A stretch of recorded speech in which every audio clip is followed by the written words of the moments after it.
अभी हमारे पास इस सत्र के 7 वक्ता और हैं जिन्हें बोलना है। तो वक्ताओं के क्रम में अब उपासना जी का नाम मैं लेती हूँ और मैं उन्हें बहुत आदर के साथ अपने वक्तव्य के लिए यहाँ बुलाती हूँ। आपका कहानी संग्रह दरिया बंदर कोट और एक जिंदगी एक स्क्रिप्ट भर है। आपको एक जिंदगी स्क्रिप्ट भर के लिए भारतीय ज्ञानपीठ का नवलेखन पुरस्कार प्राप्त हो चुका है। लेखक होने के साथ अध्यापक और चित्रकार भी हैं आप।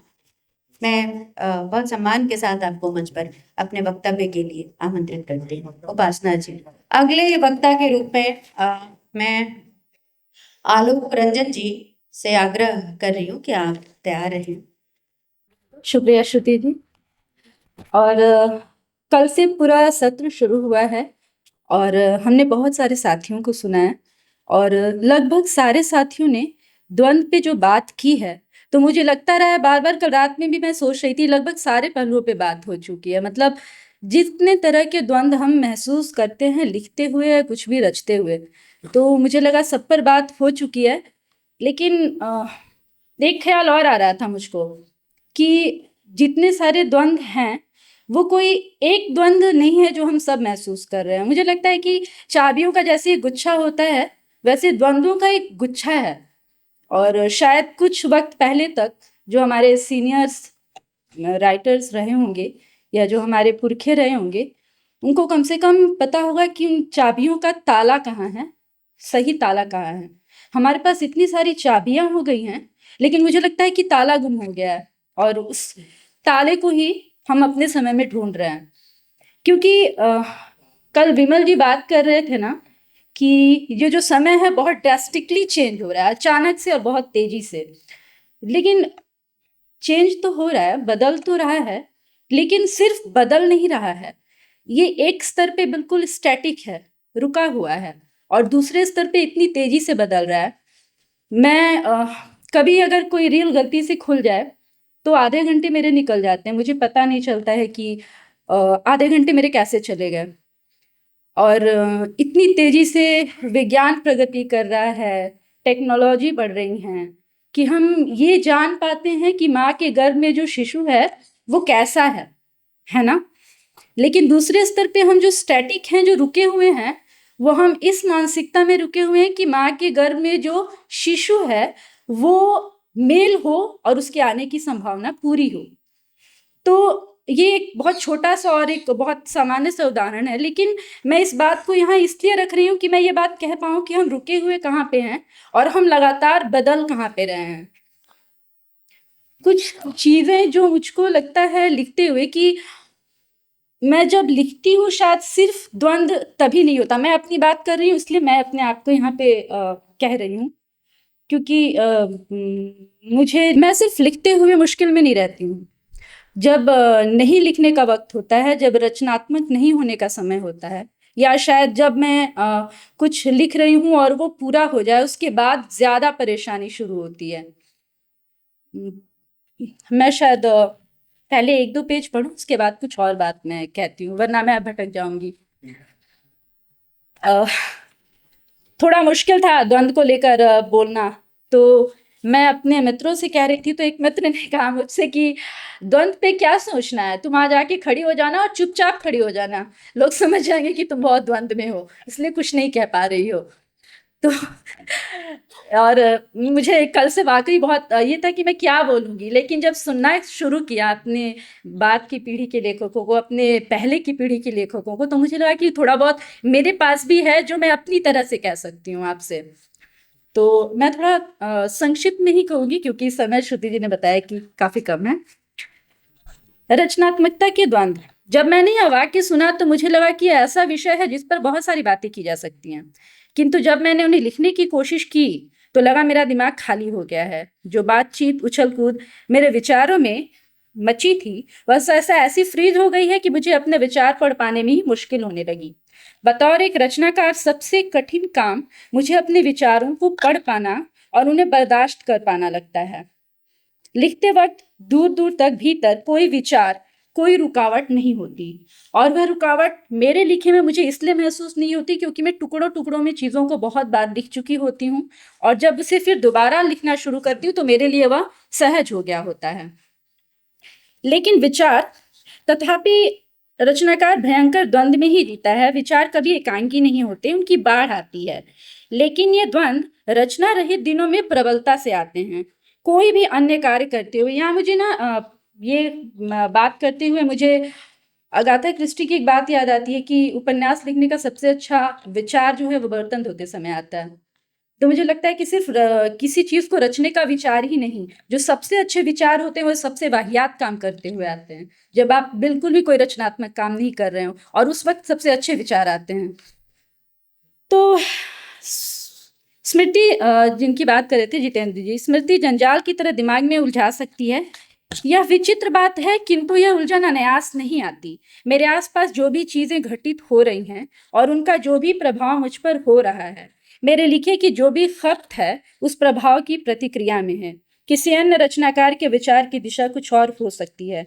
पाकिस्तान के एक मशहूर शायर थे मुनीर नियाजी, उनका कहना था कि कुछ गैब का दिया था, कुछ चुन लिए गए थे। मेरी पीढ़ी के पास तो ये भ्रम भी नहीं बचा है। लिखना व्यक्त करना है, अपने आप को डिटॉक्स करना है, पर कैसे? सिर्फ बाहर की दुनिया को लिखना और सिर्फ अंदर की दुनिया को लिखना मुझे बहुत नीरस लगता है। एक ये जो समाज है कई व्यक्तियों से मिलकर बना है, और हर व्यक्ति का अपना एक द्वंद्व है। जब एक रचनाकार सोचता है तो सिर्फ अपने द्वंद्व तक जब जाता है तो उसके भाव की बात होती है, लेकिन जब वह समाज की कई सारी छोटी छोटी चीजों को लेकर रचता है तो मुझे लगता है वहां उसका विचार जो पक्ष है या जो विचार कर रहा है वो चीज ज्यादा सक्रिय होती है, और वह चीज उसे एक व्यक्ति के नाते जो वह जिन चीजों से गुजर रहा है उसको समाज के बड़े हिस्से से जोड़ने की संवेदना के स्तर पे वो चीज विचार ही है जो उसे जोड़ती है।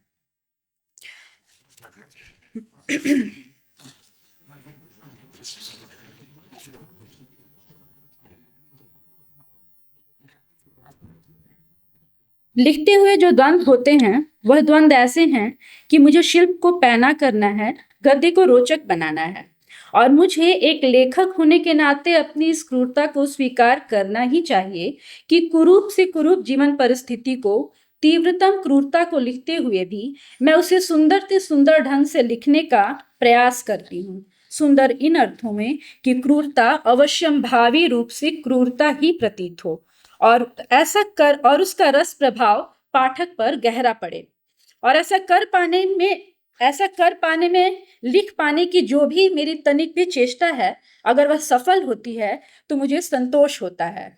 एक लेखक के तौर पे मुझे संतोष होता है, किंतु एक व्यक्ति के तौर पर यह विचार मुझे असहज करते हैं। जापान के कभी कभी मैं अपने लिए कुछ अच्छी चीजें ढूंढ लेती हूँ, तो मैंने अपने लिए एक लेखक को ढूंढा था। जापान के लेखक हैं यासुनारी कावाबाटा, इनको 1968 का नोबेल पुरस्कार मिल चुका है। इन्होंने एक सुंदर बात कही थी समय को लेकर। कहते हैं कि time flows in the same way for all human beings, every human being flows through time in a different way. मतलब एक समय में सब हम सब अपने अपने हिसाब से समय को जी रहे हैं, जबकि हम सब एक ही समय में जी रहे हैं, तो हम सबका समय अलग अलग है। जो एक समय स्थिर होने की और एक समय बहुत तेजी से बदलने की जो मैं बात कह रही थी, वो इनके इस वाक्य से ना मुझे बहुत लगा कि मैं उस विचार के नजदीक हूँ। कई बार मैं अभी पिछले दिनों उसकी बात मैं बाद में करती हूँ, पहले एक छोटी सी कहानी सुनाना चाहती हूँ मैं। बहुत पुरानी कहानी है और ये लोक कथा ही है कि एक राजा साहब थे और उनका एक प्रिय हाथी था, और हाथी से उनको बहुत प्रेम था। और ऐसा हुआ कि हाथी की उम्र हो गई और अब तब मरने की कगार पे था। तो राजा साहब ने ऐलान करवाया कि जब हाथी मरे तो इसकी खबर मुझ तक नहीं आनी चाहिए। वो मर गया ये बात मुझसे कोई नहीं कहेगा, और जो कहेगा उससे दंड दूंगी, दंड मिलेगा उसे। और आखिरकार ऐसा हुआ कि हाथी मर गया। लेकिन ये बात अब राजा साहब से कौन कहे और कैसे कहे? तो हर शासन में जो तानाशाह होते हैं उनके राज्य में कोई ना कोई चतुर व्यक्ति होता ही है, चतुर सुजान। तो एक व्यक्ति था, उससे उसे ये जिम्मेदारी दी गई कि आप जाके ये बात बताइए। वो राजा साहब के पास आया, उसने कहा कि महाराज, हाथी न सोता है न उठता है, न रोता है न खाता है न चलता है। तो राजा क्रुद्ध हो गए कि क्या हुआ है, हाथी मर गया है क्या? तो उस व्यक्ति ने कहा कि ये मैं कैसे कह सकता हूँ कि हाथी मर गया, ये तो आप ही कहेंगे। तो मुझे लगता है कि ये जो रास्ता है कि अपनी बात कहनी तो है, लेकिन हम किस तरह से कह रहे हैं कि अपनी बात हम पूरी तरह कहें, है ना। लेकिन कुछ जो सामने बैठा व्यक्ति है या जो पढ़ रहा है या जो भी सुन रहा है, उसके पास भी हो उस बात से अपने अर्थ निकालने की जगह। तो इस पूरे वृत्तांत के साथ एक और चीज मुझे याद आ रही है समय को लेकर। और मेरी बच्ची, सारे बच्चे कहानियां बनाते हैं, मेरी बच्ची कहानी बना रही थी घर के स्विचेस को लेके कि एक स्विच खराब है तो वो रूठ गया है, और इस तरह की स्विचेस और बल्ब को लेके ही वो बात कर रही थी। अजीब ढंग से उस शाम से जब उसने कहा कि एलेक्सा कहानी सुनाओ, तो एलेक्सा ने बल्ब की और स्विचेस की कहानी सुनानी शुरू की। उसने ये बताया कि एक स्विच था, उसके नीचे टेबल था और वो बहुत अकेला था। तो ये एलेक्सा क्या कर रही है, सुन रही है, और सुनने के बाद वो चाहती है कि बच्चे को किस तरह की कहानी देनी है, उस तरह की कहानी वो बना रही है। तो हमारे समय में चीजों के बदलने के साथ वो किस रूप में और कितने तरह के रूपों में बदल रहा है हमारा समय, या हमारे आसपास की जो चीजें हैं, ये मुझे लगता है ना कि लिखते हुए बहुत परेशान करती हैं। पिछले एक उपन्यास लिखने की कोशिश कर रही हूँ मैं पिछले कुछ समय से, और वो राजस्थान की पृष्ठभूमि पे है जहाँ के पत्थर की खानियां हैं। और उन उन उन खानियों के आसपास मैं तकरीबन 2 साल तक रही हूँ। लेकिन इस इधर बीच में गई थी वहां से फिर से एक बार उन चीजों को देखने के लिए। धूल उड़ रही है बेतहाशा, और एक माँ है अपने सिर पे पत्थर ढोकर ले जा रही है ट्रक्स पे चढ़ाने के लिए, और वहां पे उसका 2 साल का बालक बैठा हुआ था, धूल से सना हुआ पूरी तरह। उस बच्चे को देखने के बाद मुझे ये लगा कि हमारे आसपास के जो बच्चे हैं जिस तरह का जीवन डिजर्व करते हैं, ये बच्चा भी उस तरह का जीवन डिजर्व करता था, डिजर्व करता है। और अगर मैं ये उपन्यास लिख रही हूँ और मुझे इस उपन्यास को लिखने में बहुत मजा आ रहा है, तो अगर मैं इसे बहुत अच्छे से लिख भी लूं, तो क्या उस बच्चे पर 0.001% भी कोई प्रभाव पड़ने वाला है उसके जीवन पे? कोई प्रभाव नहीं पड़ने वाला है, मैं बहुत अच्छे से जानती हूँ। मुझे लगता है कि और ठीक इसी समय में मुझे ये लगता है कि मुझे उपन्यास लिखने में बहुत मजा आ रहा है। मैं जो अब तक लिखती आ रही हूँ उससे बिल्कुल अलग किस्म की चीज मैं लिखने की कोशिश कर रही हूँ, अपने कंफर्ट जोन से बाहर निकल कर। तो या तो मैं बहुत झूठी हूँ, या मैं चीजें गलत बयान कर रही हूँ, और या फिर मैं बहुत चालाक हूँ। और मुझे लगता है कि जब मैं ये लिख रही हूँ तो मैं ये तीनों ही हूँ। मुझे एक समय में उस बच्चे को लेकर बहुत परेशानी भी महसूस हो रही है, लेकिन जब मैं उस उपन्यास को लिख रही हूँ तो मुझे लग रहा है कि मैं कितने अच्छे ढंग से बात अपनी कह दूँ, और मुझे मजा आ रहा है उस उपन्यास को लिखने में। जिन राइटर की अभी मैंने बात कही थी, जिनको ढूंढा है मैंने और थोड़ा उनको पढ़ रही हूँ, उनकी एक बहुत सुंदर चीज है, उसके साथ मैं अपना वक्तव्य समाप्त करूँ। और उनकी जो उनके उपन्यास का एक हिस्सा है ये, मैं बस उस छोटे से हिस्से को सुनाना चाहती हूँ। श्रुति जी, टाइम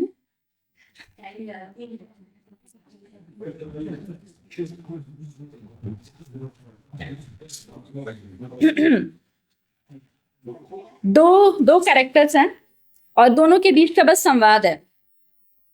लेकिन अपनी डायरी से भी ज्यादा शिमामुरा को उसकी इस बात पर हैरानी हुई कि उसने 15-16 बरस की उम्र से अब तक पढ़े गए उपन्यास और कहानी को ध्यान से सूचीबद्ध किया है।